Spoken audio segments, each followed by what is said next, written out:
Head. That's Wayne's World. Wayne's World. Yeah. Hey, good morning. Happy Thursday. How are you? I'm Roth Cornet, and I'm so happy and delighted to be here today. Do you want to know why, Dan Murrell? Why? Because I have the pleasure of your company. Hello. And I have the added pleasure of both Roxy Striar and Danielle Radford. This is a rare treat for all of us. We don't usually get them together. I love having them together. Yeah, so this is a great day for us and for you. I hope you're having a good day. And we have some fun things to talk about, like Angelina Jolie joining the MCU. Who would have thunk it? I did, because I thought she was going to play Death, but that's not what happened. We'll talk about what did happen. So I was thinking, I like, can see her doing that. right? Yeah. Like, Yeah. who was going to be the person that was going to be the one that Thanos was so obsessed with that he killed half the universe, which was the storyline, if you guys probably know way more than me about this, from the comics, which I was excited to see, and I always pictured Angelina Jolie playing that part. She did good. After I saw Kate Blanchett in Ragnarok, also very tempting. But none of that did happen, as we know. Death is a popular lady in the MCU. Very 'Cause popular Deadpool lady. also in love with Death. Well, you know, let's pin this, but I do think there's an interesting, like, I still think it's kind of an interesting storyline to play out for someone. If it's Deadpool, that's fine. Do you think it should be Kate Blanchett's Hela at this point?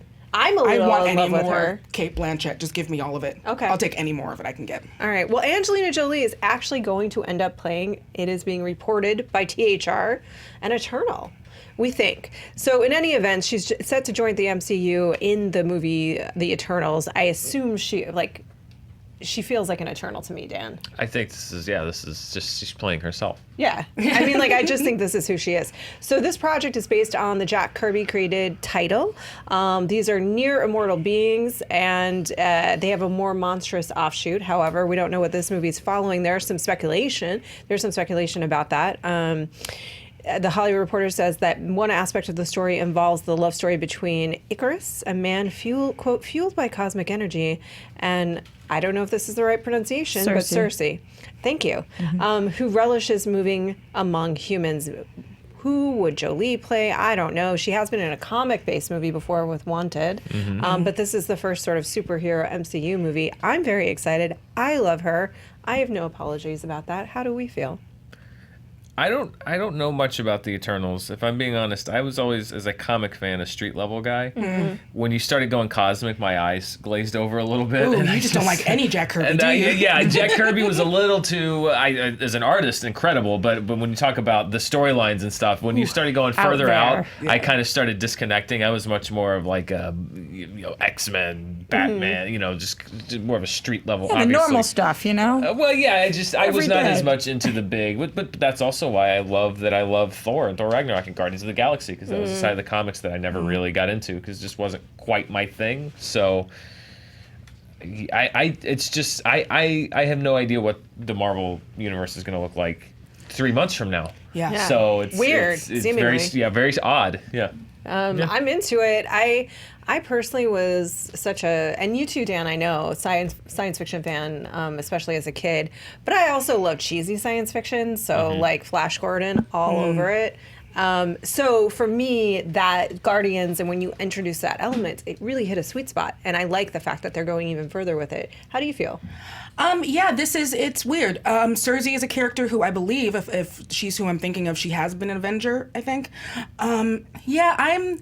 I'm also, the Jack Kirby stuff, it's delightful. I like it. I'm excited for New Gods, but it does get really out there, so I don't know how that's going to scale for these movies, but I'm excited to see how they do it.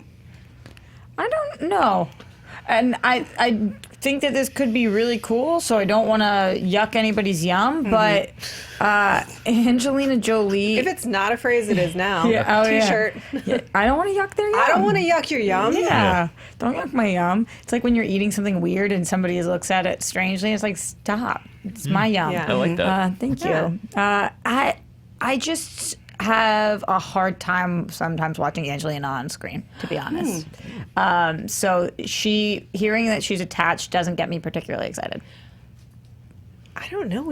But I think one day we'll have to movie fights this. Yeah. I don't think that you can movie fights an opinion like that, though. It's just, and that's she's the thing. not I'm not for saying you. she's not talented. Yeah. I'm not saying she's just not. She's not my favorite performer. So she's very angular. Okay. Yeah, I mean, She Got a is. lot of yeah, I angles. think there's angles. You can just for kind of sure. see every thought like in her jawline as she's performing. the thoughts are in the thoughts are jawline. in the jawline. Yeah. There's I don't another know- T-shirt. I don't know how to explain that more. It's going to be very interesting for me that as you look at this, if this is the direction they're going, because with Guardians 3 back on track, they obviously were teasing Adam Warlock, which is yeah. even further out into the cosmos. And then if you Yes. add in the Eternals, which is very out into the cosmos, but you also have legacy characters like Spider-Man. Doctor Strange kind of rides both worlds, Yeah, yeah. I guess, a little bit. But whomever else is going to move forward, it's going to be interesting to see how they adjust.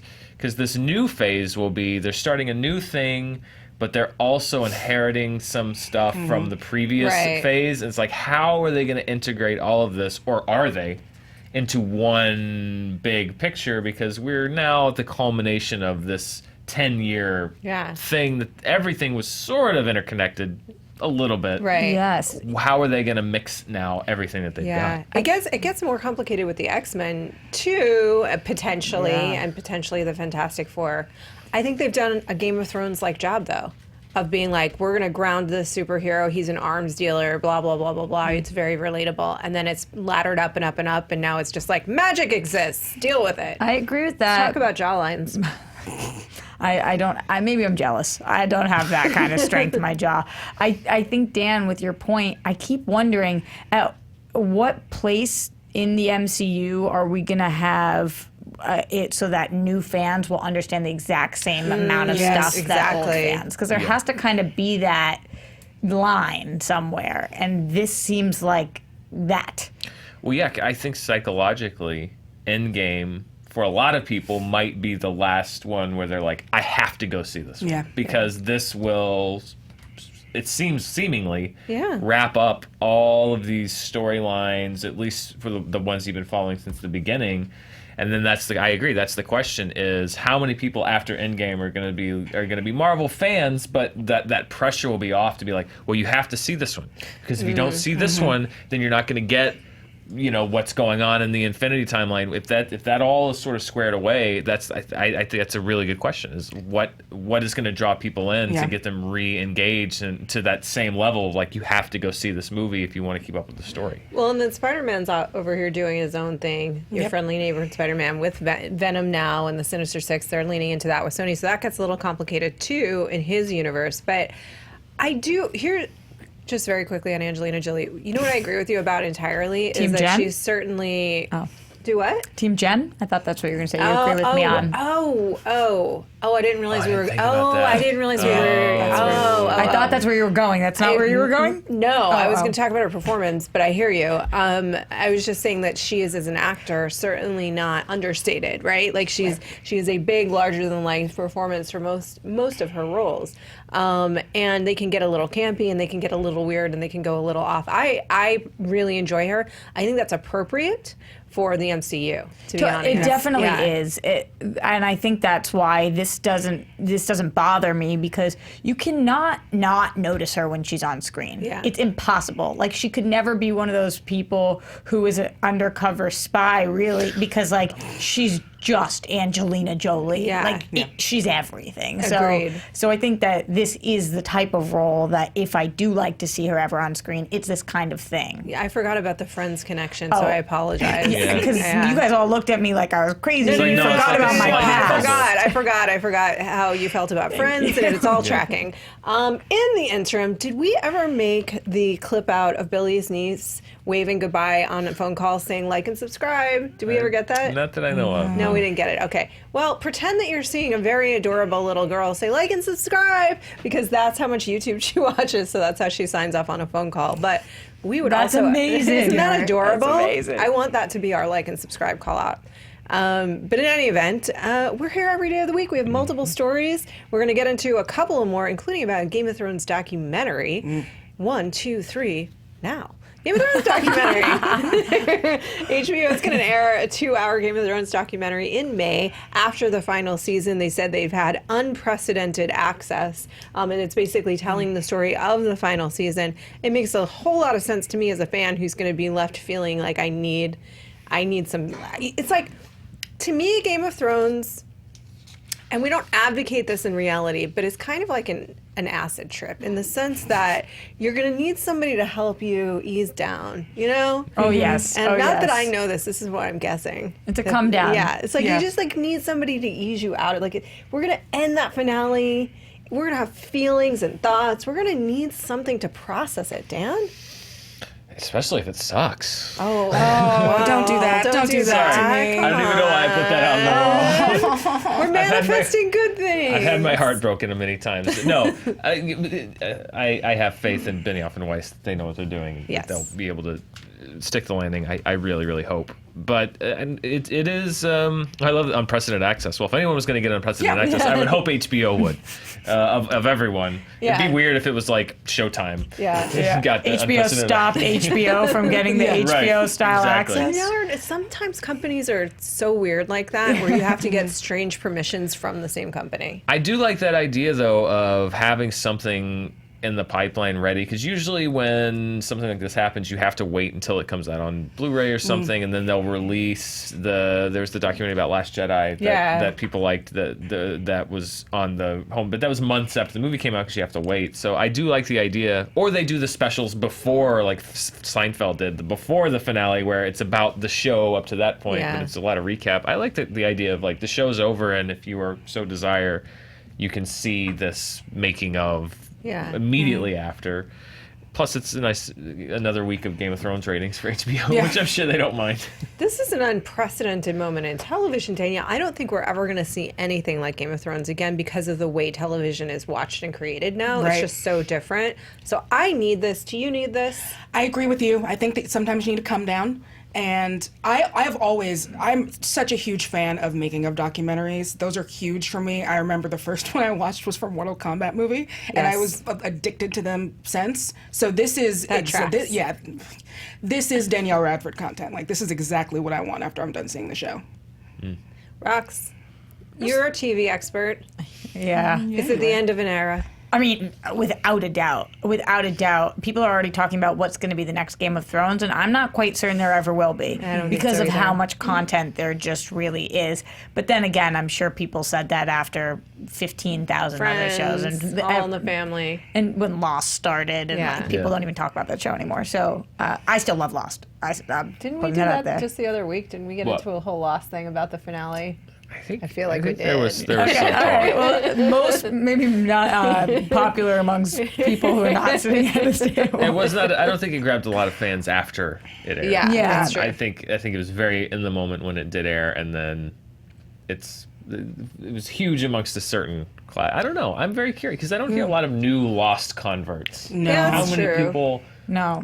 came to Lost 5 years after it was off the air? I would actually like to hear. Did any of that. you? Yeah, did anyone of you watching? Because it seems like it was just people that were in the moment then. And It's then on it Netflix, passed. right? So probably there's a binge. There's a binge group. it was. I don't know. Yeah, but I don't think maybe. it's like The Wire where people Yeah. are still coming back and watching that. Or Sopranos. Yeah. Yeah. So there probably will be something down the line, but I don't know if it will be as huge as Game of Thrones. Yeah. I did a friend's call out for you, too. So it's the end of an era. Oh, thanks. It's the end of an era. It's the end of an era. We have the Really sad. prequels coming. I know. We have the prequels coming, but in the midst of the prequels coming, there's, of course, the Disney Plus launching. Warner Brothers is going to have its own streaming service, Netflix. So it's Apple, you know, with the return of Jennifer Aniston. So it's just kind of, to me, I'm like, we will never, it's just too much in order for us to have this kind of water cooler moment again. I could be proven wrong. I hope I am, because I actually really enjoy that communal aspect of it, that we're all in it together. Yeah, week to week. That's the thing. It's like, will it be the because Stranger Things, but it's all at still once. it's all at once. It's not like We're not all watch live it tweeting at it. 7 o'clock on Sunday. Also, my grandma's not watching Stranger Things. And maybe that's specific to my family, but like my 91 and 93-year-old grandparents watch Game of Thrones every single Sunday that it's on. Like, and my little sister watches it. My whole family, no matter what your age, no matter which coast you live on, like it's Stranger Things. I feel like if I asked Grammy and Papa, which is how I gauge things, what is this? They wouldn't know. Yeah. I do. That's my brother. He plays Really? that role for me. Is like, speak for the people. The Matrix, Danielle Radford. Have you ever fan cast Neo in your own mind? Or are you happy with Keanu? Wasn't there a thing where it was going to be Will Smith for a while? Is that right? I believe That I heard. feels down. right. Yeah. Yeah. It feels- Turned it down. So I personally, I love Keanu Reeves. We're learning about the things that I love today, and one of them is Keanu Reeves. So I'm very happy with Keanu in this role. That said, there's another thing that I love just as much as Keanu, which is Sandra Bullock. So now you know how I feel about Speed. And this is fascinating to me. Apparently, when they were producing The Matrix, there was a small moment in which Neo could have been played by Sandra Bullock.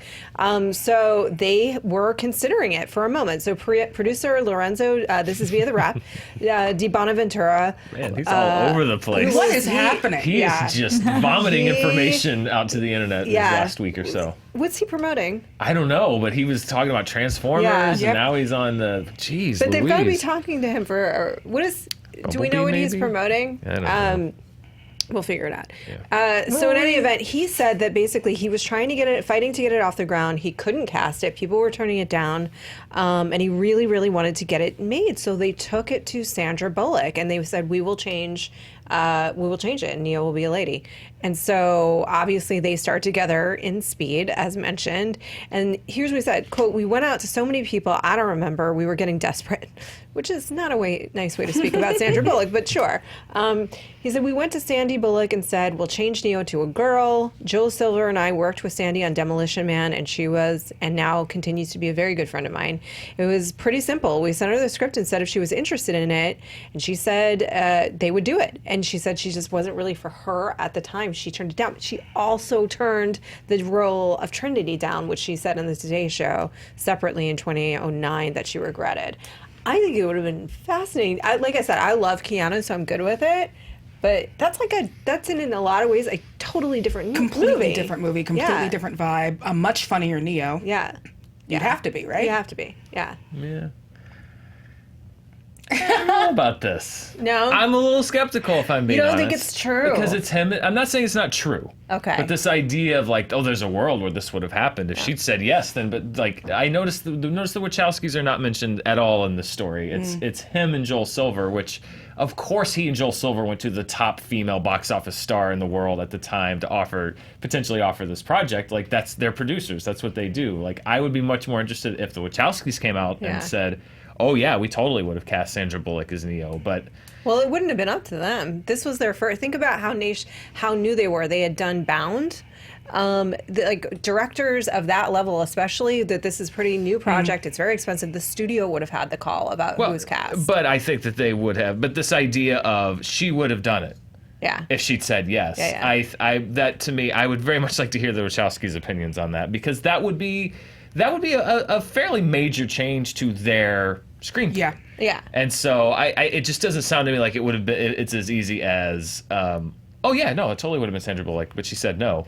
I wonder, like, the weird thing to me, even weirder, is that they didn't cast women really in roles like that at the time. Not often. You know what I mean? Like, not even now. Like, it's Even so, Trinity kind of felt like a Yeah. revelation in yeah, that yeah, movie. yeah.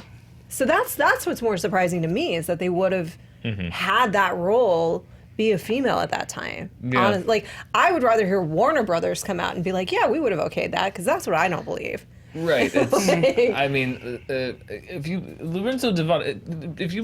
just look at the history of things, Lorenzo Di Bonaventura has said a lot of things about a lot of movies and a lot of stories that people go like, "Wow, really?" And he's an interesting guy. I think that sometimes there's maybe some revisionist history going on, or I don't know. Plus the fact that they offered her Neo and then Trinity, and she turned both of them down. I believe That's she great. turned down That's- Trinity. Yeah. I don't know. It's. I just feel like producers a lot of times, particularly producers like Lorenzo Di Bonaventura, who are often the face of projects, are fabulists, not liars, but like their job is to make Hype things you. interesting and hype things Yeah. up. And so I would love to know, dig down the truth. Like, how close was this to actually happening, Yeah. and how much of it was Joel Silver and Lorenzo Di Bonaventura, who are both high-powered producers, Yeah.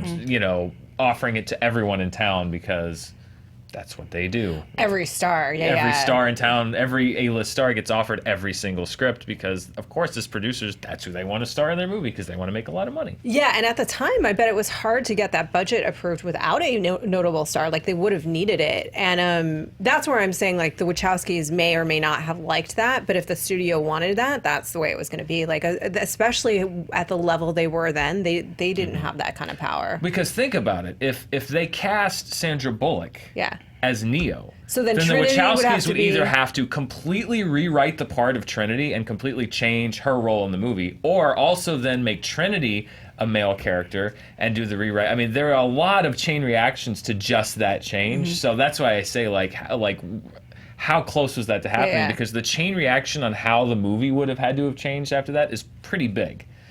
What do you think, Rox? I have never seen The Matrix. Oh. True story. That is the most Roxy thing I've ever heard. I love you so much. Yeah. All right. So go Trinity and Neo. Yeah. Something about pills. Red one and blue one. Yeah. I live in this society. I'm I've going to heard stop things. us right now. This is one of my favorite things to do. You tell me, having not seen it, just picking up whatever What The you've Matrix seen about? and tell me what it's about. Like augmented realities and bending backwards to avoid things. Sure. Like bullets? Possibly. Sure. Or other things. Arm swings. I'm picking up that Neo and Trinity have a love thing going on. Yeah. So, like choose your love or save the world situation. That's not far off. Incredibly far off. It's close. And then also I've gathered that it goes downhill from the first one. No, that is 100% That is true. 1,000% That is true. 100% Yeah. true. See, I can contribute to this conversation. Danielle, you've seen The Matrix. Yes. Okay. So do you think the movie would have radically changed if it had been Sandra Bullock? I think that you have to. I mean, it's not... If we're shocked that that Trinity got to be Trinity, we're definitely not like... We're not getting two women like that in one movie. It's not happening, and we're especially not getting them in romance. Not back then or now maybe. Could you imagine if they? Let's just imagine if they just done that though. Oh, I want it, but it is a love that could never be. Yeah. But I want it now. Interesting. Someone make that. Ooh, Someone it's do a a love fan that can version never of that. be. I'll add that to my list of things to understand. Noting about The Matrix. Yeah. Now I know. There's the thing about pills. Yeah. Oh yeah. The red and the blue, like Alice in Wonderland. Yes. It is very analogous much to riffing Alice on in that. Wonderland. I've Very seen the much. movie almost. Yeah, you either wake up to the reality you're in or stay in a dream world. It's the choice that we each make every day. Oh, interesting. Interesting. I might have left you down a weird path there, but essentially, yeah. Yeah, it's changed a little bit since the movie was released 20 years ago. It's taken on all kinds of fun new meanings. Which color means which?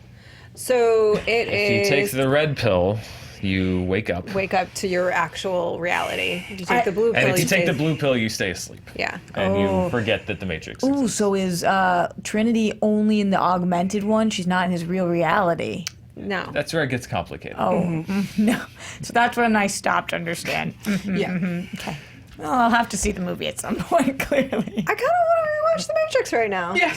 I'm like vibing on The Matrix at the moment. Yeah. Is it I really really good? love that first It's a good movie. I really liked it. It's really good. Yeah, The first it's one is great. really good. And All right. then you got so, I remember you were like so psyched. Oh my God, it's The Matrix 2. That one Sometimes notes are good. Nope. That's all I'm going to say. Yeah. Sometimes, you know how much I love notes? It's never made my writing worse. Yeah. That's true. It's got good some point. great sequences, but it is a overload of story, and there were many sequences where the effects were not where they needed to be, and it just turns into a literal cartoon. Godfather 3 or Matrix 2? Oh God, why would you hurt me that way? I don't, because you were Team Angelina, this is payback. You know, okay, that's fair. You know how I feel about The Godfather 3. I can't do it. I can't do it. But you know what I can do? Love you guys. I love you guys. Thank you so much for joining us today and being here with us. Thank you guys. Some of my favorite people talking about all of the things. We are very excited to come back to you tomorrow with fan questions. We had some good ones this week. Movie fights today. Cucumber. versus Ed Greer versus Joe Starr. Yes. Joe had to fill in again. Sure did. Yes. Every time we lose a guest, Joe has to come play the game. He plays the game a lot. Oh my God. He plays the game a That is lot. hilarious. And he keeps getting better every single time. It really does. We need a tally. We need to start Yeah. figuring out how This many is at times. least the 5th time Joe Yeah. Starr has filled in last minute for But somebody he's that like couldn't do the show. reliable Joe. He is. He's steady, reliable Joe Starr, and Wow. we love him. We love that dude, and we love you. Thank you for joining us. Tune in tomorrow. We have some fun things for you. We have fun things for you every day.